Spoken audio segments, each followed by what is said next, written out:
Hello and welcome to the Hebrew of the Week. I thought I'd do Psalm 19:1. My good friend John Drury did Psalm 19 with Jason Runyon, both of Indiana Wesleyan University this week on their podcast, and I love Psalm 19. In fact, I wonder if Psalm 19 was written at about the same time as Genesis 1, but that's not here nor there. Let's go ahead and dive in, shall we?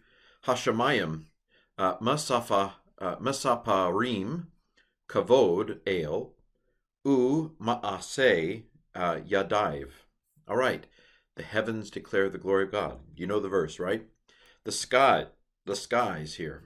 I often don't translate Shemayim as heavens because our brains go in a different direction than theirs.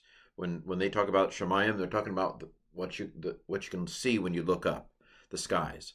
So Hashemayim, the skies, Masaparim. So you see Sefer in there, which has to do with writing. The skies are writing the glory of God. You know, they're writing an essay to us. And they're telling us about God's glory. This is a participle, I believe. So Sefer is the verb to write.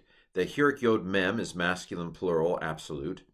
And then Mem with a Shava under it is usually an indication of a D participle or a PL participle. And the fact that this pay is doubled, it's a doubled pay, is an indication that it is in fact a doubled stem, a D stem, a PAL stem. So the skies are putting in writing the glory of God, the Kavod El. I went ahead and put El so that you can, because sometimes there's more than one Hebrew word behind the translation God. And so I think it gives a more original feel for me to put it as El. So the skies are writing the glory of El, the glory of God. Ma'aseh Yadaiv. And the work of. So this Seri Hey, I believe, is a construct. That's where the of comes from. You can see asa in there, the core verb, but the word work. So if asa means to do or to make, then a ma'asa, or I forget what the verb is, ma'aseh maybe, is something that is done. That is a work.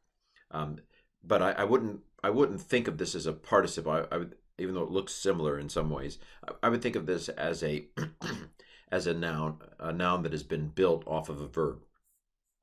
So the skies are writing the glory of God and the work of his hands, Magid Harakia. And the work of his hands, the dome, is telling. So two parts to this first verse, this verse 1. The skies are writing the glory of El, period. And the dome is telling the work of his hands. That is the firmament, the expanse.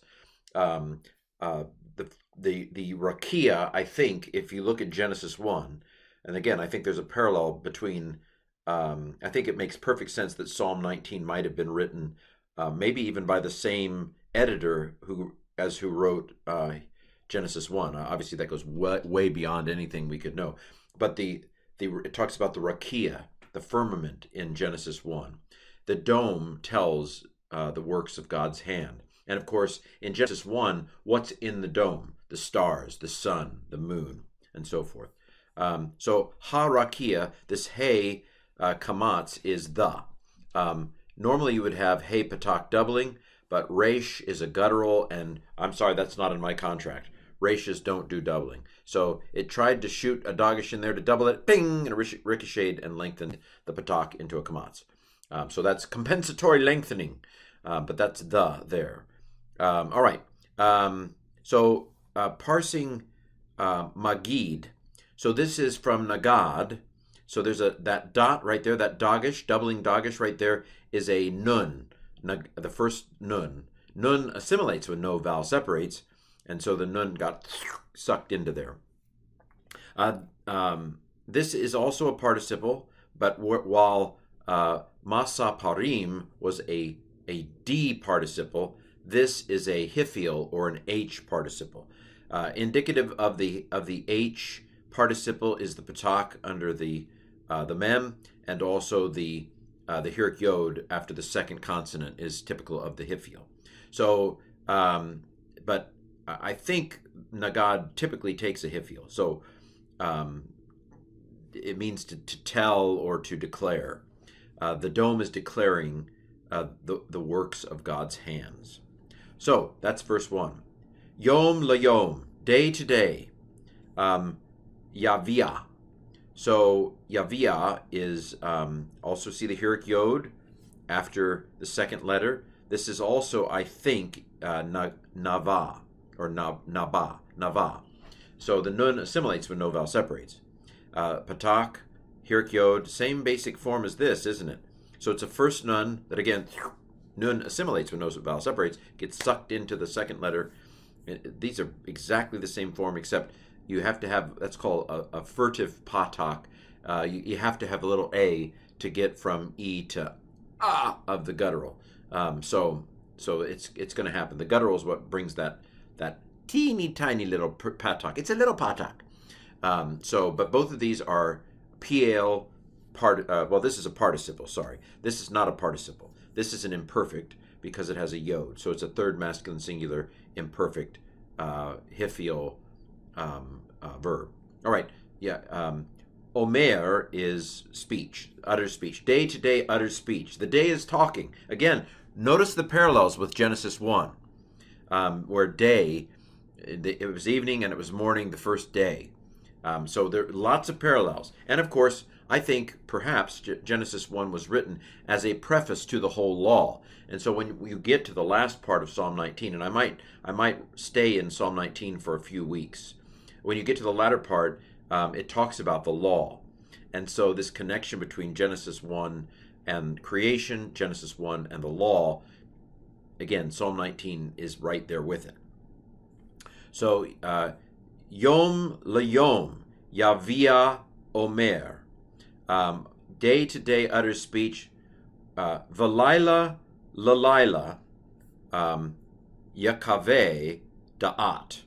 And night to night reveals knowledge. Da'at, related to Yada, not Yoda, although it looks like Yoda. Yoda has knowledge. Yoda knows some stuff. But this is the noun form. The Yod's been chopped off, and then it's feminine with the tav there, Da'at. So night to night, no, that's not it, reveals knowledge. So this here, Yakave, this also would look to be, a PL. The second, this is a consonantal vav. Not, it looks like a sharuk, but it's not. It's a consonantal vav that's doubled. So this is from kava, which means to reveal. So it is a PL. It's imperfect, like this, third masculine singular because of the yod. Imperfect, D, third masculine singular, I think. Actually, it could be feminine because of Lila looks feminine. So if it's the night that's revealing knowledge, then it would be feminine, I would think. All right. Well, this has been Psalm 19, 1 and 2. The skies are writing the glory of God, and the dome is telling. This should have been is telling rather than are telling. And the dome is telling the work of his hand. Day to day utters speech, and night to night reveals knowledge. So there you have it, the Hebrew of the week.